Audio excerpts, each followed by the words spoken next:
Class 9th के सभी विद्यार्थी ध्यान दें। आज के इस वीडियो में हिंदी का पेपर हम कंप्लीट करेंगे। तो आपका जो पेपर रहेगा वो 80 नंबर का है और जो वीडियो में मैं आपको प्रश्न बताने वाली हूँ ये ऐसे प्रश्न हैं जो एग्ज़ाम में आपको अच्छे अंक दिलवाने में काफ़ी मदद करेंगे। पूरे इम्पोर्टेंट क्वेश्चन ही आपको इस वीडियो में मैं कंप्लीट करवाने वाली हूँ, तो आप पूरा वीडियो लास्ट तक ज़रूर देखें ताकि अच्छे से आप पूरे प्रश्नों को कंप्लीट कर सकें। तो चलिए बढ़ते हैं प्रश्नों की ओर। तो सबसे पहला प्रश्न आपका रहेगा, सही विकल्प चुनकर लिखिए। तो लता मंगेशकर जी के पिताजी का नाम, तो दीनानाथ मंगेशकर था इनका पिताजी का नाम। दूसरा है प्रेमचंद जी का मूल नाम था तो गणपत राय। और तीसरा है मीरा के आराध्य प्रभु हैं तो कृष्ण है मीरा के आराध्य प्रभु। चौथा है कबीर ने ईश्वर के कितने रूप माने हैं, तो कबीर ने ईश्वर का एक रूप माना है। पांचवा है मीरा ने श्री कृष्ण को किस रूप में स्वीकार किया, तो पति के रूप में उन्होंने स्वीकार किया। छठा है महाकाव्य में सर्गों की संख्या होती है तो 8 या 8 से अधिक संख्या होती है, तो अच्छे से कंप्लीट कर लें। और दूसरा प्रश्न है रिक्त स्थान। तो पहला है भारतीय गायिकाओं में डेडेस को बेजोड़ गायिका कहा गया है तो लता मंगेशकर को।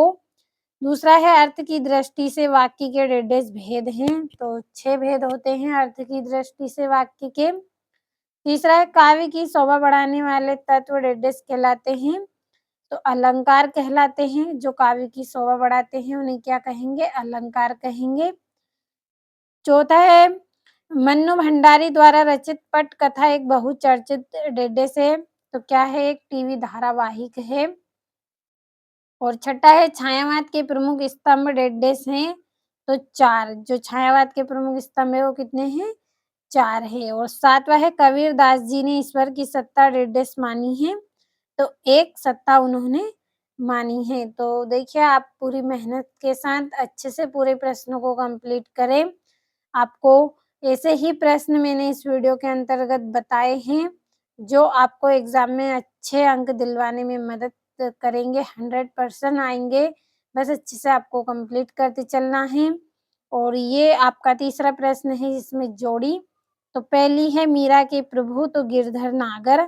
दूसरा है कुल की हानि, तो इसकी जोड़ी आएगी आपकी परिवार की मर्यादा। तीसरी है द्विवेदी युग के प्रवर्तक, तो इसकी जोड़ी रहेगी आपकी महावीर प्रसाद द्विवेदी। और चौथी है कुंडलीय छंद, तो इसका आएगा 24। पांचवा है रस के अंग, तो इसकी जोड़ी आएगी 4। छठा है जलद, तो इसकी जोड़ी रहेगी कमल। तो अच्छे से कंप्लीट कर ले। अब चलिए बढ़ते हैं चौथे प्रश्न की ओर। तो ये आपका चौथा प्रश्न, एक वाक्य में उत्तर।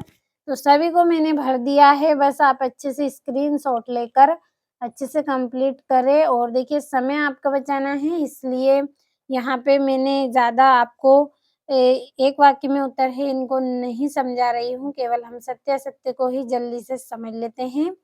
तो पहला है बीजक सूरदास जी की रचना है तो असत्य।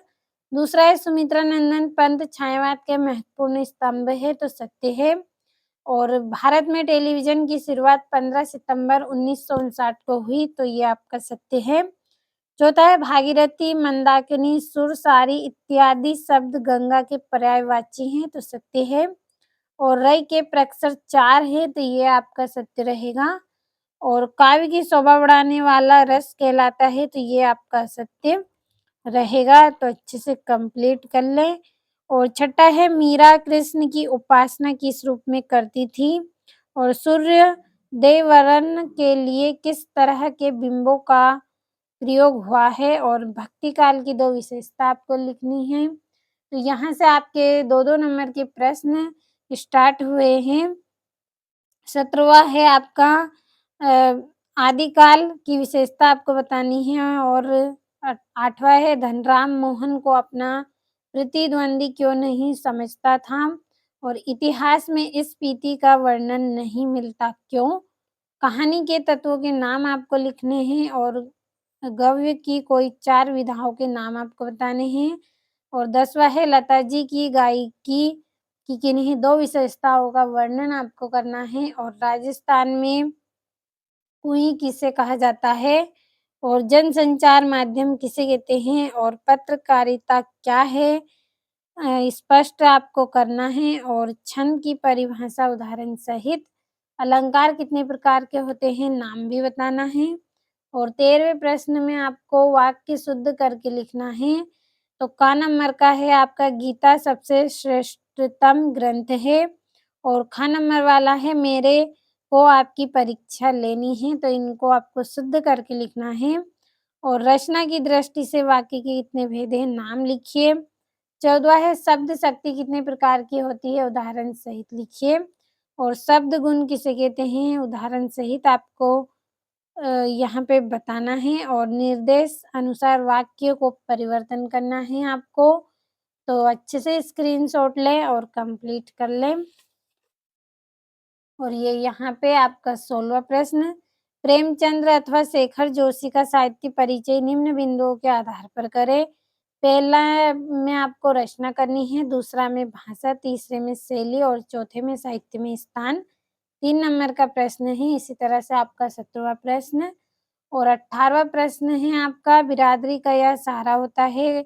गलता लोहा कहानी के कथन के आधार पर प्रश्नों के उत्तर दीजिए। तो नीचे आपसे यहाँ पे प्रश्न पूछे गए हैं, तो इनका आंसर करना है। और 19वें प्रश्न में आपतित गद्यांश दिया गया है, तो अच्छे से इस गद्यांश को पढ़ें और नीचे लिखे प्रश्नों का उत्तर करें। और 20वें प्रश्न में संदर्भ प्रसंग व्याख्या करनी है, तो कंप्लीट अच्छे से कर लें। ये आपका 22वां प्रश्न है, जिसमें आपको देखिए सफाई के संदर्भ में एक पत्र यहाँ पे लिखना है, तो आप अच्छे से स्क्रीनशॉट लें। और 23वें प्रश्न में आपको निबंध करना है। तो इम्पोर्टेंट क्वेश्चन ही आज इस वीडियो में हमने कंप्लीट करे हैं, तो अच्छे से आपने स्क्रीनशॉट लिया होगा, तो अच्छे से कंप्लीट कर लें।